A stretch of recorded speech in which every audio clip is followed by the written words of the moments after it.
Good morning, everyone, and welcome to Mumbrella 360 Asia Conference here in Singapore. I'm Melanie Ralph with Thomson Reuters, and it's my pleasure to be here hosting the event over the next couple of days and guiding you through the itinerary that we've got, a packed full itinerary that we have. Now, it's lovely to see you all, so many of you here. Do budge up to the person next to you and get to know them. It's a great opportunity to network and get to know other people in the industry. I can see some people at the back there. There are a few spaces, few chairs at the front if you'd like to come and sit down, because I do have a few notices to go through before we launch into the keynote speaker this morning, a few notes. So do find some seats. There are some over there as well. So first of all, a bit of housekeeping. Phones, if you wouldn't mind keeping them on silent, but do feel free to continue to tweet and Instagram. Join in the conversation, hashtag M360Asia, to join in that conversation. There are Wi-Fi hotspots around the building. There's also a network sponsored by Freewheel. Now, the credentials to get into that are on your name badges, so take a look at those. Talking of what we have for the next couple of days, we've got a packed agenda, as I say. You can find the itinerary on the Mumbrella 360 Asia app that you can download from Google Play or the App Store. There's also, which you may have already got when you registered, a little pamphlet which has got a timetable in it where you can look at the itinerary. There's a lot of concurrent sessions going on, so it's probably best to plan where you want to go at what time. More housekeeping. Toilets, you can find the closest toilets outside the Peony Ballroom. You probably would have seen them as you came in. Do explore the area in your breaks. Straight out behind you is the Roselle Ballroom, where you'll find the expo. Also, the Masterclass Theatre is sponsored by Reprise just outside the expo area, so do check that out. Now, you'll never be bored because we filled every moment of the day. We've even got lunchtime debates, ladies and gentlemen. Grab yourself some food and some gourmet coffee, supported by the South China Morning Post, and take that food and drink with you. Now, today we've got the debate, a panel debate on the future of the CMO in Asia. Tomorrow is about bridging the gap between marketing sales, lessons from Huawei, IBM, and Accenture. Now, just another little note for you, ladies and gentlemen, the stages. This room will actually divide into two, into the Asia stage and the Virtuoso stage. Now, the Control Shift Trust and the IPG Media Brands Digital Futures stages can be found the other side of the exhibition hall. Now, if you get lost, do feel free to ask any members of staff. Also, that we have plenty of signage up around the place. But as I say, do feel free to ask anyone. We're here to help. Now, sessions alerts. If you hear this sound, do we have a sound? No. Okay. There will be a sound, I believe. It means that the next session is about to start, and you need to get to your chosen destination quite fast. Do take your belongings with you, because we are turning around the rooms quite often to accommodate the sessions, so don't forget to take your belongings with you. Lastly, if you're late for a session, don't worry, we're trying to make it as stress-free as possible. If we see that a lot of people aren't turning up to certain sessions, we know that there is a delay, and we will delay the start of those sessions. So don't worry about that, but just try and plan out your itinerary beforehand. On a last note, we just do need to let you know that the Hearts and Science founder, Scott Hagedorn, can no longer be able to join us today because of an urgent commitment in New York, so apologies for that change in schedule. But without further ado, let's get to the nitty-gritty of it and introduce our first keynote international speaker of the day. So first up is Christian Kurz. He's the Senior Vice President of Global Consumer Insights at Viacom. Based in New York, so Paul Christian's had a long journey to get here. I think it's over 24 hours, isn't it, from New York? He's responsible for global oversight of corporate and consumer research in insights for Viacom. Now, Christian focuses on exploring new technologies and consumer behavior. He also leads all insights projects for Viacom International Media Networks. That includes thought leadership and consumer behavior studies. He also leads product content and brand-driven research projects across international portfolios of MTV, Nickelodeon, and Comedy Central and the Paramount Channel. He has more than 15 years' experience in the media industry, and since joining Viacom in 2011, he has spearheaded industry-leading initiatives such as The Next Normal, a global portrait of the millennial audience. So please welcome to the stage, Christian Kurz.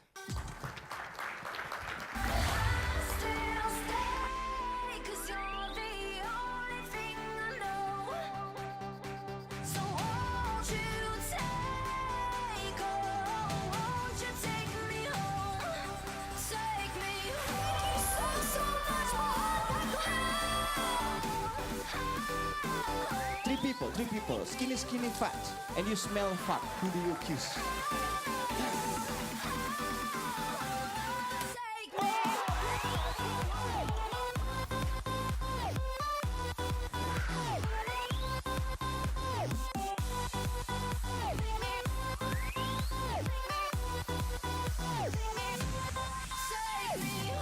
The time is now!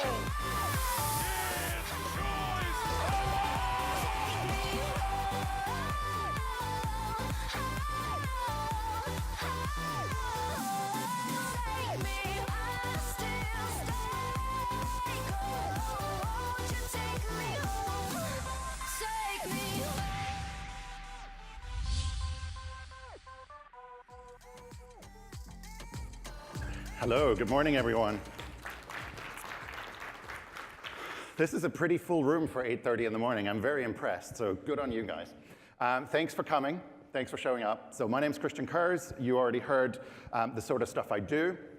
But very quickly, one of the reasons we look at audiences from the ground up is because of our portfolio. As you saw there just now, ranging from preschoolers, Nick Jr., Nickelodeon, Comedy Central, MTV, to Paramount Channel, to the free-to-air channels like Channel 5 in the UK and Telefe in Argentina.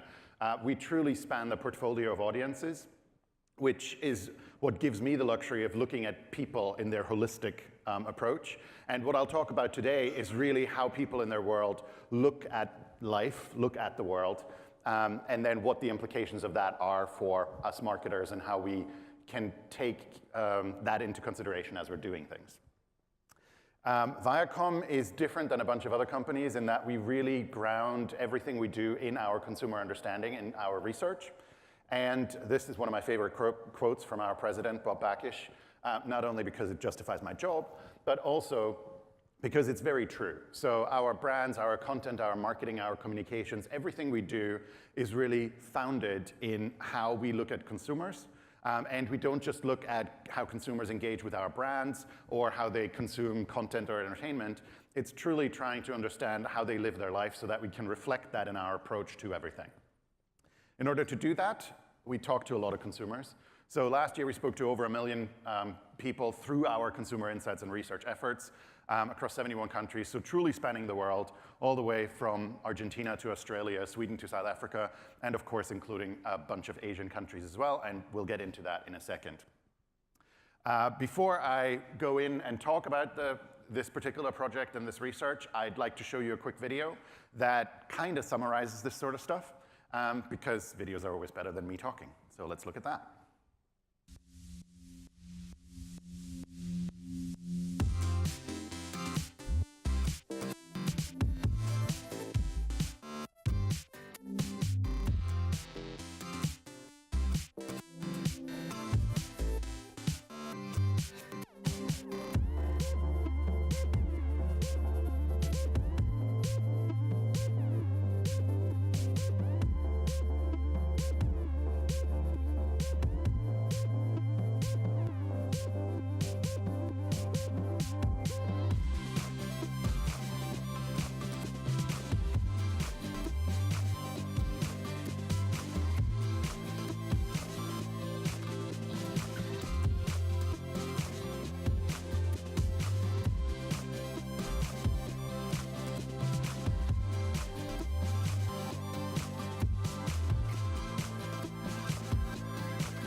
So this was the global results. What I'll talk to you about is the Asia-Pacific results today, and in contrast to global results, of course. We've got these 7 Asia-Pacific countries in the results that I'm talking about. As part of the 30 countries, we also have India, but we didn't include it into these averages for today.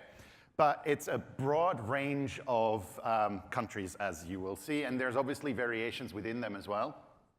But as the video said, there's more that unites people than that divides us, which is also one of the reasons we looked at these averages across countries as well. As you will have seen in the video, we did a similar piece of research in 2012, which was the next normal that was referenced in my introduction as well.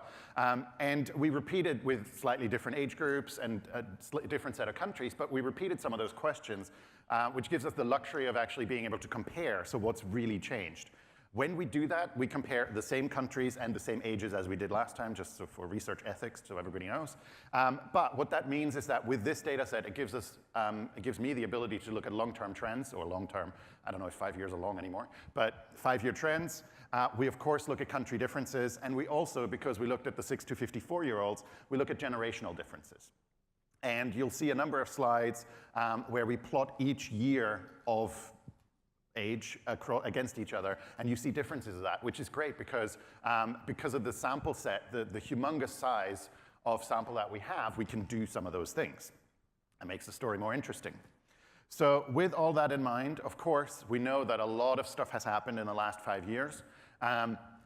Some bad things, some better things, but there's a lot of stuff that's changing in the world. And as we all know, the impression is there that the world is going to hell in a handbasket, and everything is getting worse, right? So what we saw 5 years ago was that the economy and natural disasters were what was at the forefront of people's minds, and that is a very important and interesting thing for then. What's changed since is that, of course, those are still there, but they have also been joined by a fear of terrorism. And that fear, regardless of what the reality is, that fear is very, very real. And that fear is very real in most parts of the world, and it's certainly increasing. And that clearly has changed how people look at things. But that's not the only things. There's a whole lot of other things as well that people are worried about and that they're concerned about. Wars around the world is outpacing terrorism. And by the way, I should also say that, when there's 2 numbers on a slide, the big bubble is always the global average. The smaller one is the Asia-Pacific average. And that's obviously true here as well. But you see that the rank order of those various things is very similar across the world and across Asia-Pacific. But you see there wars around the world, terrorism, political extremism, cybercrime, all of those very, very negative things are very much at the forefront and are much more important than the economy right now. And that's also keeping in mind, we did the original work in 2012, which was not far away from 2009. Global economic crisis, all of that type of stuff was still very fresh in people's minds. And we're changing that. So it has changed. People's perception have changed slightly. So the world is bad. But is it really all doom and gloom? And believe me, I could put a whole bunch more slides talking about this stuff up there.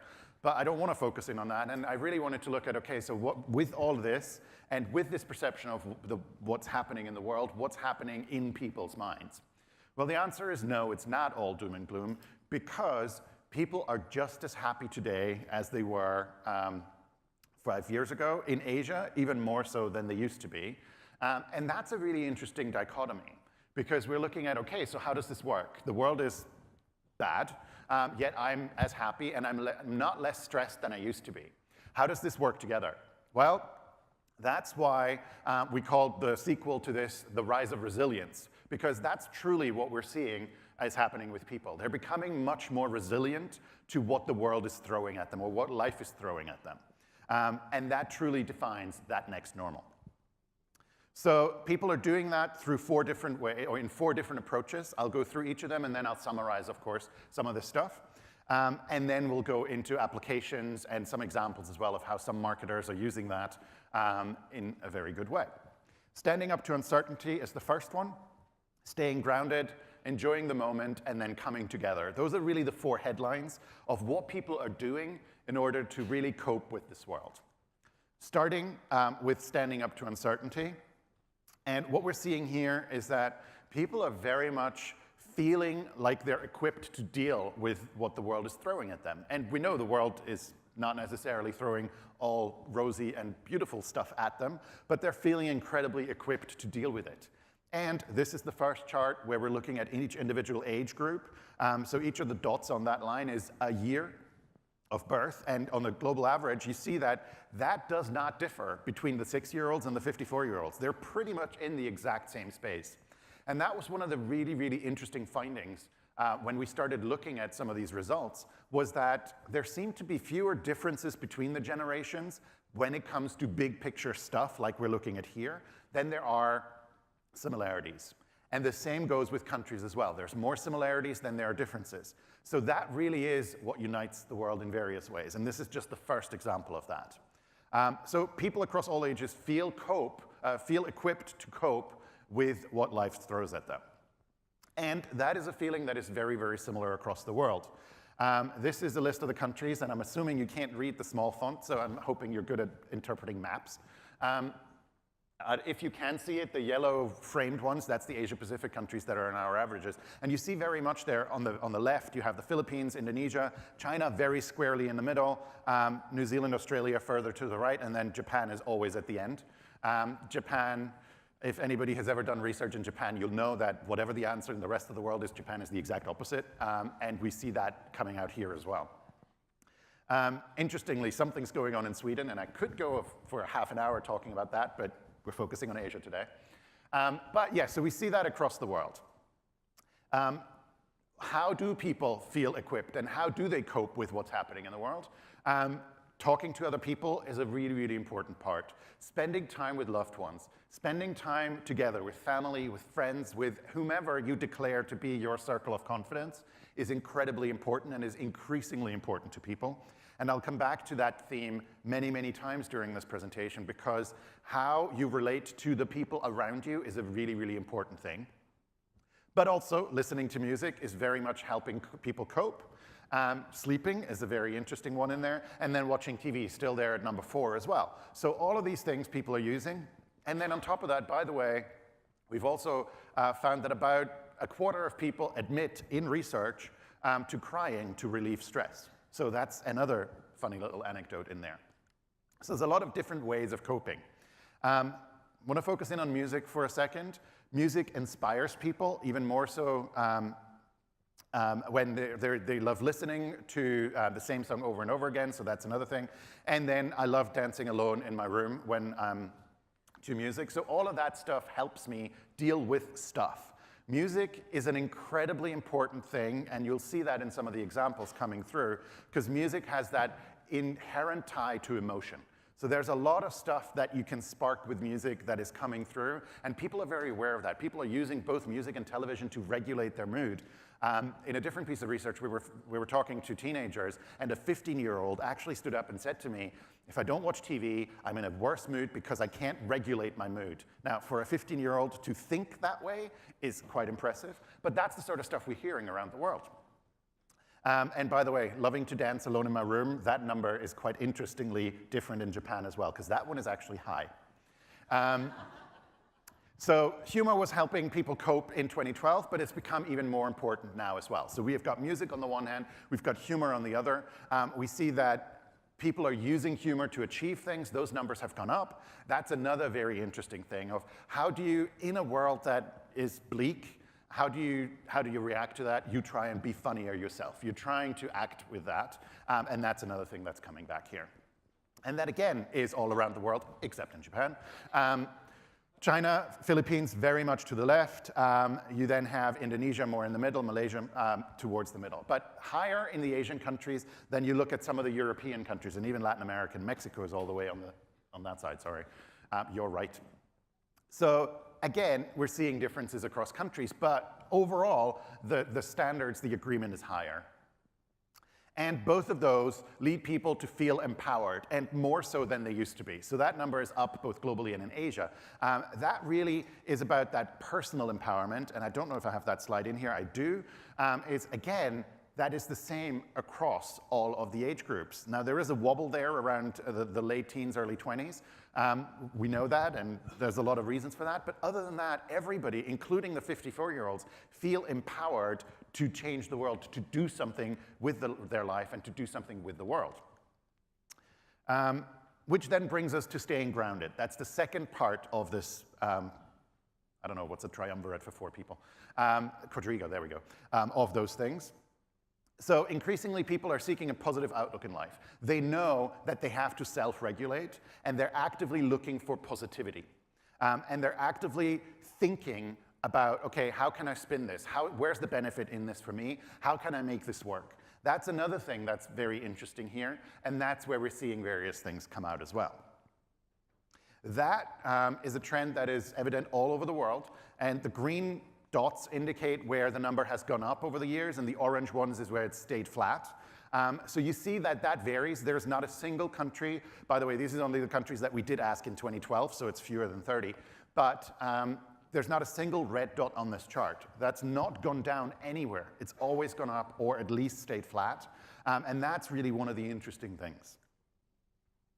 And again, across all ages, there's that early 20s wobble again. But other than that, very much flat across all of those. Which brings me to the third one, enjoying the moment. And this comes back to experiences and all of those things as well, and I'll focus on that in a second. But before that, back in 2012, people defined happiness in terms of time and money. That's really what was the main drivers for happiness and success. Now, in 2017, we started to see something changing here. And spending time with family and friends is gone up, is very much at the top. But what we're seeing here is that experiences have become much more important, and material things have become a lot less important. So it's about what I do with my time as opposed to what I physically have and own. So this whole mentality of renting rather than owning, all of that stuff is coming through here as well. What we're seeing is that shift from superficial markers of property ownership to deep connections, friendship circles, relationships. The people I surround myself with in the world have become a lot more important to me, and that's really what's driving my happiness. That's how I define success. I define success as I have a good relationship with the people, with a circle of people that I build around myself. And of course, family is part of that, but family is not all of that. And as we all know, you can choose the circle of people that you surround yourself. So that's where different family structures and all of that stuff is playing in again. And the patchwork family and all of those various things coming together are all working together to really drive that factor. And that really leads us to the last of those 4, which is coming together. So this is where we're seeing, obviously, contexts have expanded, particularly social contexts. They have multiplied over the last 5 years, and we're really seeing that happening. And in Asia, by the way, even more so than in the rest of the world. We're really seeing a very strong drive to the online world or within the online world. The internet is massively changing how people think, how people approach things. The online world is helping to shift people's views, and that's something that they recognize themselves as well. So there's a lot of stuff that people are actively thinking about, and they say that having access to the internet changes the way I look at the world. Again, increasing over the years, but even higher in Asia. And again, there you see the various countries. At the very, very top is Indonesia. Yeah, it's not Poland. It's the other way around. So Indonesia, Malaysia, Philippines, China at the very, very top of this chart. And then Australia, New Zealand, a bit more in the middle. Japan, of course, always at the end. But the way that people think about the world is very, very different how that plays out. And the growth in people's networks and the reliance on the online world really aligns with how people are thinking about themselves and how people are thinking about the world. They're becoming more curious about the world, and they actively know that. And as a result of that, they're becoming more active in their community. So it is truly that combination of, I want to know about the world, I now have the opportunity to know about the world, and I combine that with wanting to do something about the world. And where do I start that? I start that in my immediate community. In a lot of the conversations that we've been having, one of the outcomes, or one of the things people say is, well, you know, I want to change the world, but I don't know where to start. And the logical response, or the logical conclusion that a lot of people come to is that I don't know how to change the world, but I can make a difference in my immediate circle of people. I can make a difference in my community with the people around me. And then that leads to the next thinking of, well, I know that everybody in the world is thinking similarly to me. May not be true, but that's the standard assumption. So that means if everybody thinks the way I think, if everybody makes their little world a better place to live, then the world can't help but become a better place. Because you add all of these little things together and you're coming into that active community. So that is also reflected in how people relate to each other, or how people talk about relating to each other. Agreement to everybody should be treated with respect, regardless of race, religion, sexuality, and et cetera, is very, very high. Similarly, that number for transgender should have the same right, relatively high. And of course, there's variation across countries, but you look at the Asia-Pacific average, it's not that different from the global average. And we just picked that out as one of the examples where we would have expected differences. So that's an interesting way of how do people relate to each other. People are becoming, and I know this sounds ridiculous when you look at politics in a bunch of parts of the world, but people are becoming much more positive and much more supportive of strong human rights. So global agreement to the statement of X should be a basic human right. Same-sex marriage, global agreement up 19%, Asia up 2%. Employment should be a basic human right, agreement up massively over the last 5 years. Practicing any religion, up. Freedom of speech, standing up for beliefs, all of those things are statements that people are agreeing more with today than they used to, and that's a trend. So it's definitely going in this direction. How that then manifests itself is a different question, and that's what we'll see over the next few years playing out. So that then leads us back to this whole idea of I want to change the world, I want to make the world a better place, and I know we talk about this a lot when we talk about teenagers and young adults. Truly, this is a feeling that exists from the 6 to the 54-year-olds. This is not something that's limited to youth.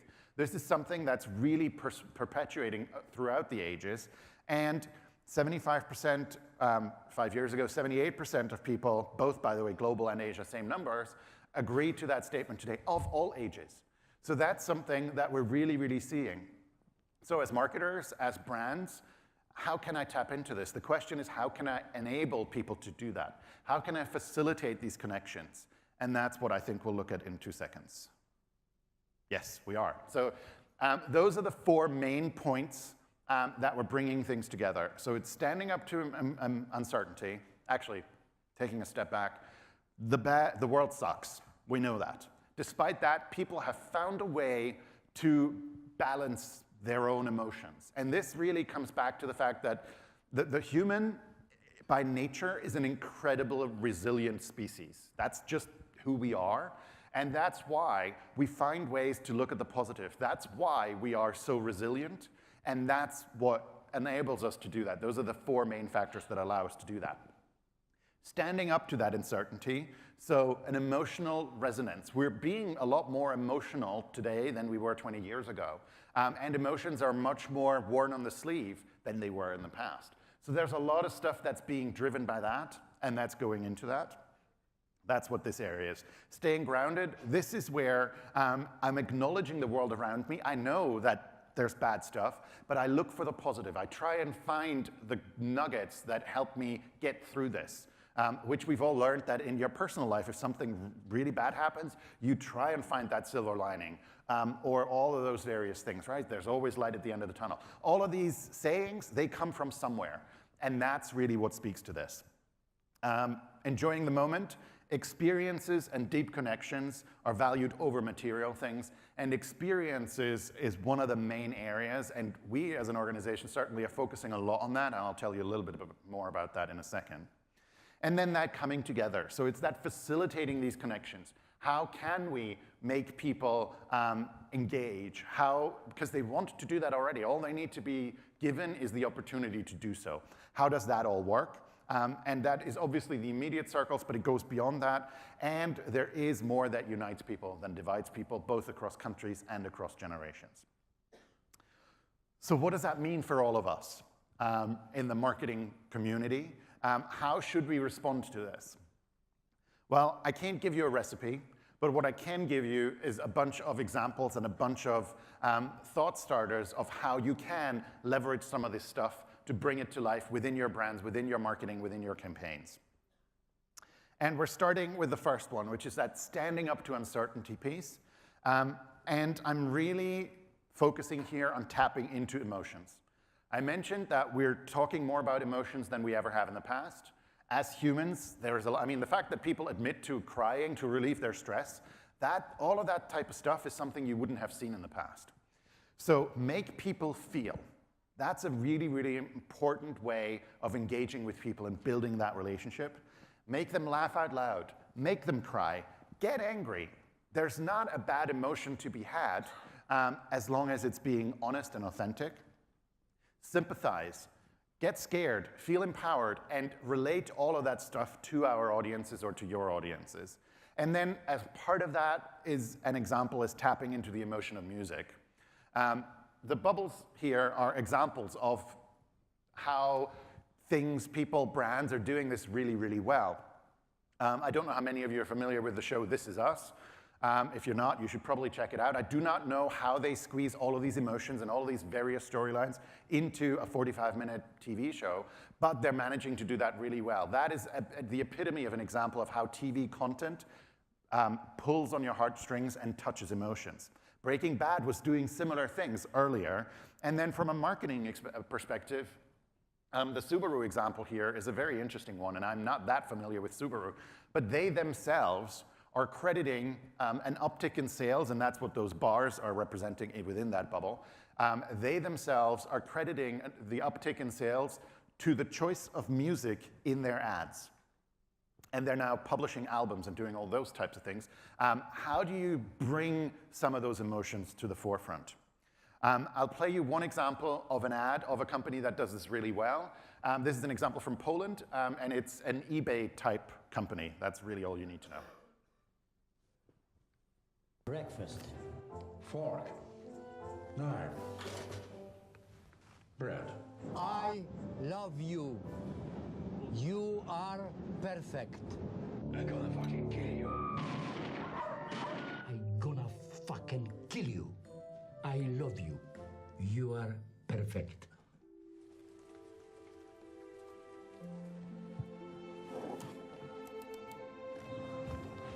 I thank you.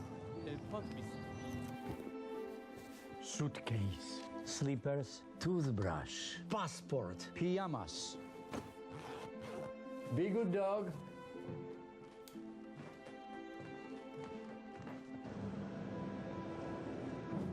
Hi, I am. Hi, I am.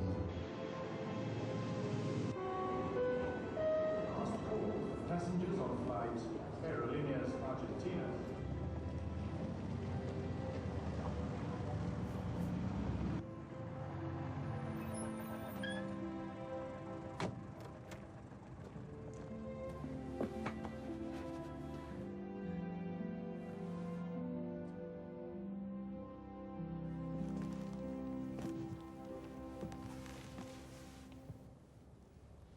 Hi.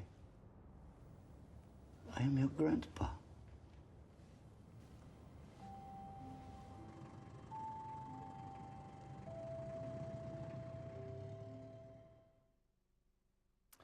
That ad gets me every time, by the way.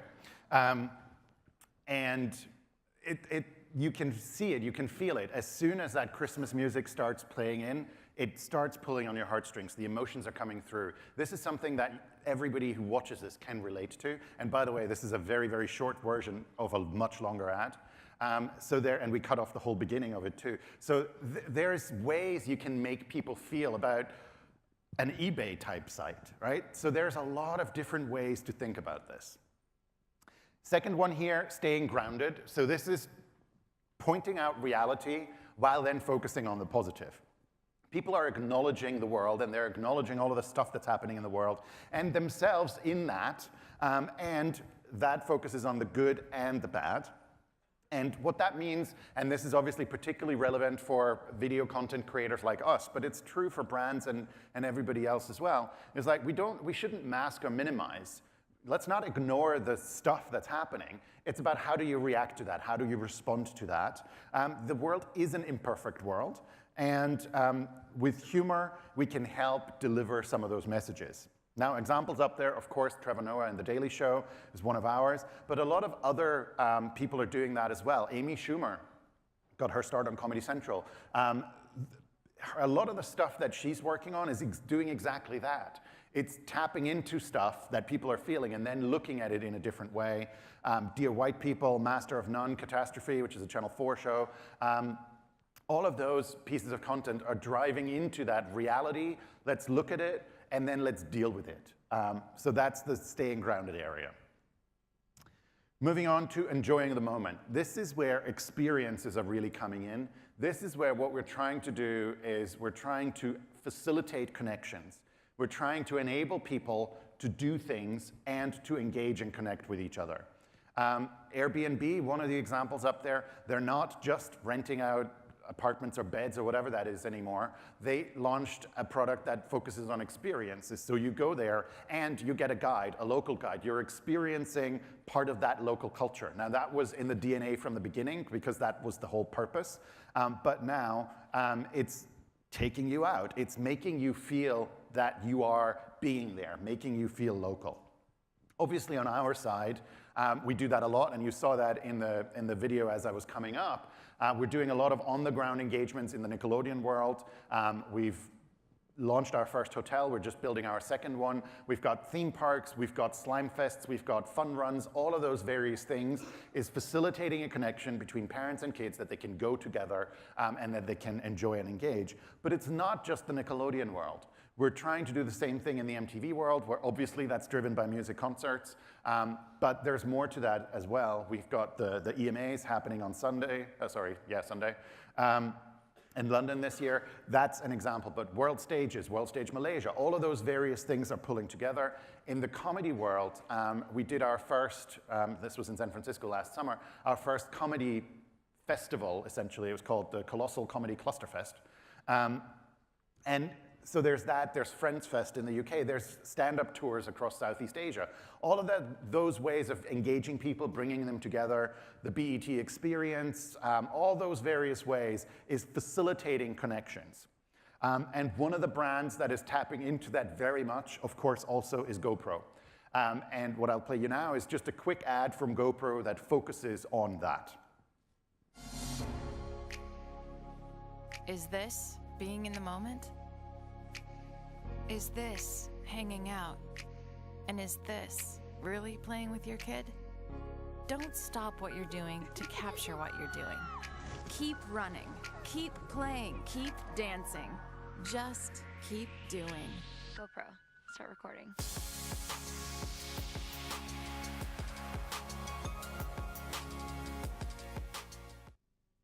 And that's, of course, just one of the examples of how various brands are tapping into that. And there was the whole campaign, the Look Up campaign, probably a couple of years ago now. So there's various areas of you shouldn't experience the world through a screen. That should be an annex. That should just be there. It's about being in the moment and capturing it differently.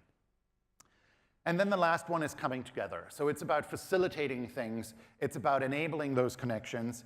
Caring goes beyond the immediate circle of your friends. There's more than unites us than divides us, as I've said repeatedly.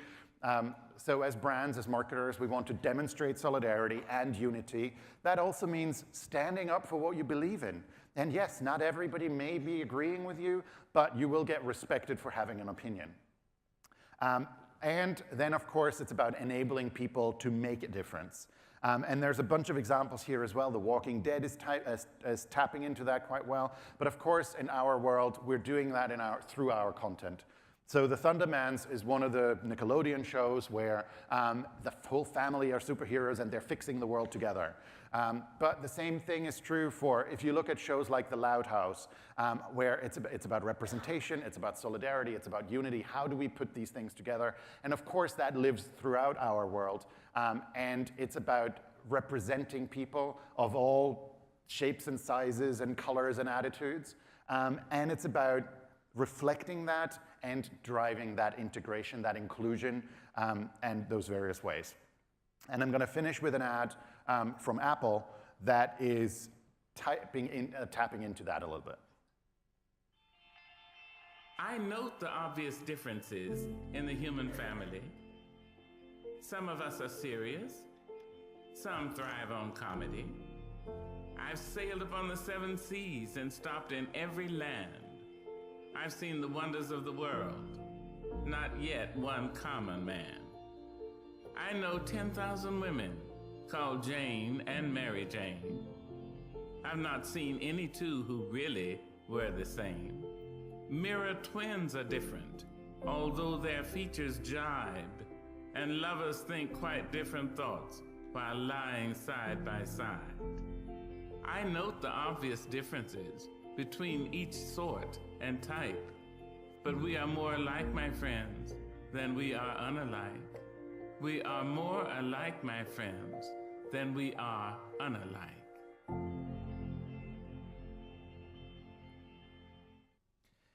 And of course, when Maya Angelou says something, then how can you not feel emotional about that?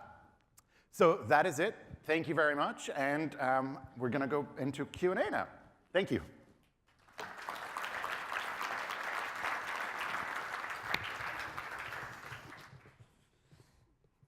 Thank you, Christian. That was very insightful and upbeat, I must say. I try. Yeah, I try my best. very optimistic. That's what we like. So now we've got a short Q&A session, and I'd like to actually see if the audience, let's start off to see if any of the audience have any questions that they'd like to ask. Yes, go ahead. Thanks for that. Enjoyed that. I just wondered on the... There's a microphone coming. I don't know if you want to wait for that.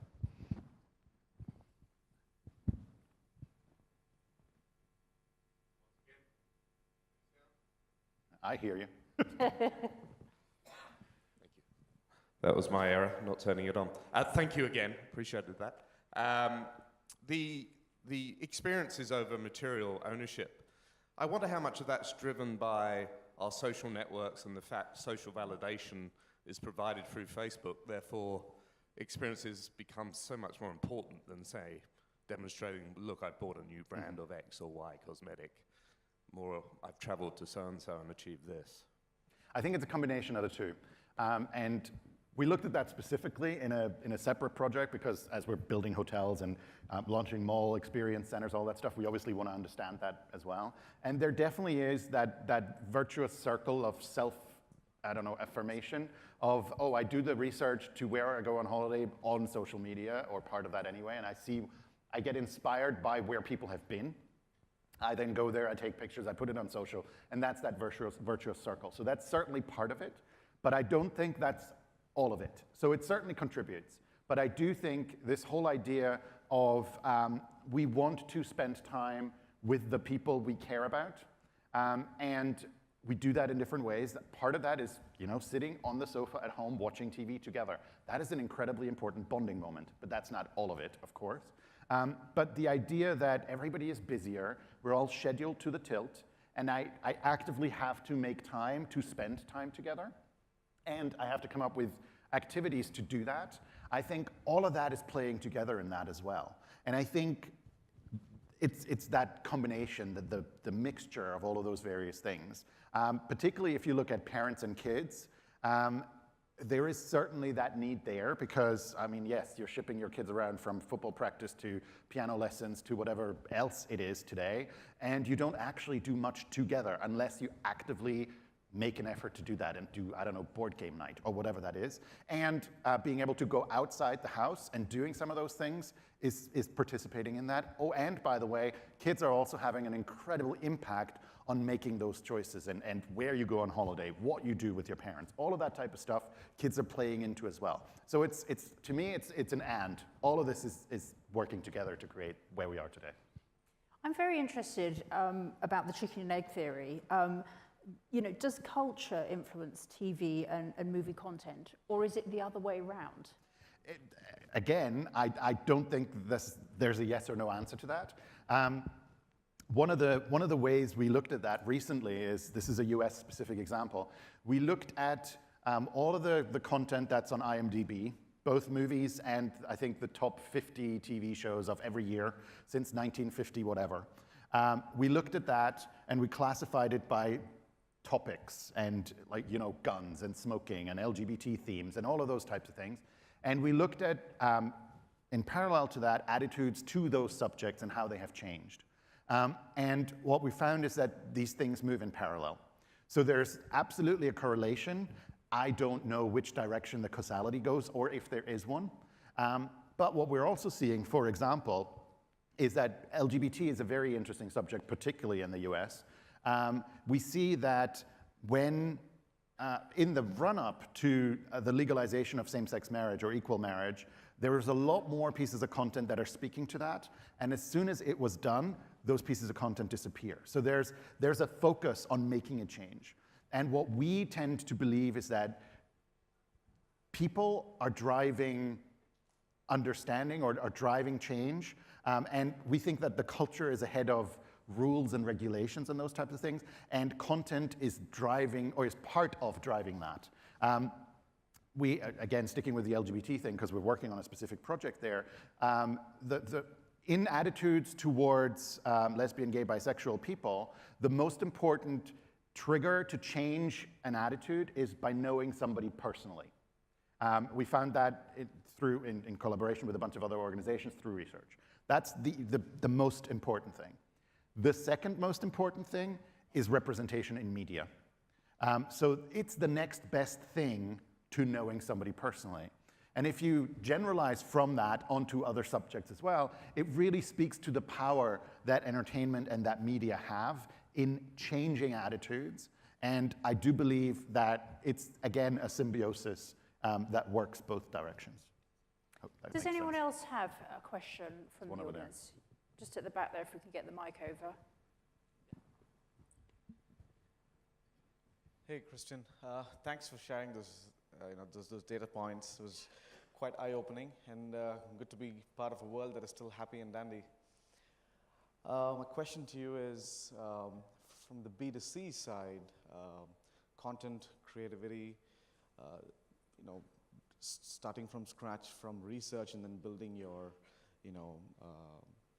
marketing calendar, so on and so forth is fantastic. But we spoke a lot about, or you spoke a lot about making people feel, right? Let's take B2B as an example, right? Small, medium, large, or Excel. I'm not talking about the Oracles of the world selling ERPs. It might be a bit difficult to build an emotional quotient as an outcome of their marketing activities. But let's take startups, right? You have startups that is literally, who are literally disrupting every single way of marketing activities that we do. How important do you think building this emotional connect or an outcome as part of your marketing activity should be for a B2B company? And how difficult do you think it is? I'll start with the last one. I think it's really difficult, but I think it's really, really important. And I think, so we're essentially a B2B organization, right? Because we don't, well, we do in pieces, but our stuff goes to consumers through other people, either through consumer products people or through the cable and satellite operators. So we're a B2B2C business. Yep. And that has prompted me to think about the B2B world quite a bit. And I do think that the emotional, the making people feel is incredibly important, but what that looks like is very different than in a consumer perspective. Now, you could argue that we're a B2B organization. You are kind of our clients and our customers. We're working with you to engage consumers. This was an exercise of making you feel something, right? You feel like you're part of a world that's actually better. That's a good thing, and by the way, it happens to be true. That's a great thing. But that engagement is incredibly important. Another way to think about it is, at the end of the day, all everybody is trying to do is make the consumer's life a little bit easier, right? Otherwise, none of our products have a purpose. It's all about making something easier or changing something or having utility in a consumer's mind. And in the B2B world, the question is, well, who is that consumer? There is particularly for an Oracle or for somebody like that, there is a consumer. There are people who are using whatever it is that you're selling. Who are those people, and how do we make their lives easier? So if I think about it from that perspective, then it falls into place. And that could obviously take very, very different approaches depending on industry and products. But I do think it's incredibly important to never forget there is a consumer even for the B2B space and thinking about who that person is. Hope that makes sense. Thanks. So that's all we've got time for. But before I ask you to join me in thanking Christian for his time today, I've got a few session reminders. Here on this stage, we're going to have the lie detector test. Where did my ad dollar go? That's going to be happening very shortly. We're going to set it up in a minute. But also we have the masterclass in the Masterclass Theatre, Copywriting 101, Writing to Sell, a session hosted by Freya Simpson-Giles. So that's all coming up momentarily. But in the meantime, please join me in thanking Christian Kurz.